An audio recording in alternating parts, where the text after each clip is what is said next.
நேத்து ஒரு 1/2 an hour லேட்டா எந்திரிச்சு, வேகமா வேலை பார்க்குற மாரி இருந்தது. இன்னைக்கு 6:00 கரெக்ட்டா என்னோட மார்னிங் ரொட்டீன் ஸ்டார்ட் பண்ணியாச்சு. எந்திரிச்சு, குளிச்சு, வாசல்ல கோலம் போட்டு, அப்படியே கிச்சனுக்குள்ள என்டர் ஆகி பிரேக்ஃபாஸ்ட், லஞ்ச் செய்ற வேலைய பார்க்க ஆரம்பிச்சுட்டேன். பிரேக்ஃபாஸ்ட்டுக்கு தோசை, தக்காளி சட்னி, லஞ்ச் பாக்ஸுக்கு தயிர் சாதம், மாங்காய் ஊறுகாய். அந்த தயிர் சாதத்தோட மாங்காய் ஊறுகாய் செம்ம காம்பினேஷனா இருக்கும். மாங்காவ நல்லா பெருசு பெருசா கட் பண்ணிட்டு, மிளகாத்தூள், உப்பு, நல்லெண்ணெய காய்ச்சி அப்படியே அதில ஊத்தி மிக்ஸ் பண்ணினோம்னா சூப்பரா இருக்கும்.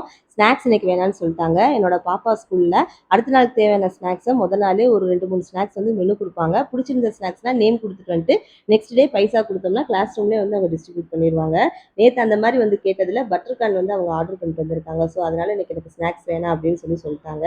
ஸோ லஞ்சு அதனால ரொம்பவே சிம்பிளாக முடிச்சாச்சு. இன்னைக்கு போட்டிருந்த வீடியோவில் பார்த்தா தெரியும், எங்கள் பாப்பா கிச்சனுக்குள்ளேயே தான் சுற்றிட்டு இருக்கோம். இந்த சின்ன வாண்டு குளிச்சுட்டு யூனிஃபார்ம் போட்டு எப்போ பாரு கிச்சனுக்குள்ளேயே தான் ஸ்கூல் போகிற வரைக்கும் என்ன சாப்பாடு செய்கிறேன், என்ன ஸ்நாக்ஸ் வைக்கிறேன்னு சொல்லி என் பின்னாடியே சுற்றிட்டு இருக்கோம். பெரிய பொண்ணு அவள் பாட்டுக்கு கிளம்பிடுவா. உங்க வீட்லயும் இப்படிதானே? உங்க பிள்ளை கிச்சனுக்குள்ளேயே சுத்திட்டு இருப்பாங்களான்றத கமெண்ட்ல சொல்லுங்க. Kuzhappal lifestyle YouTube channel subscribe பண்ணுங்க, சப்ஸ்கிரைப் பண்ணிக்கோங்க. Instagram page Kuzhappal lifestyle follow பண்ணிக்கோங்க. Until bye from Shobana.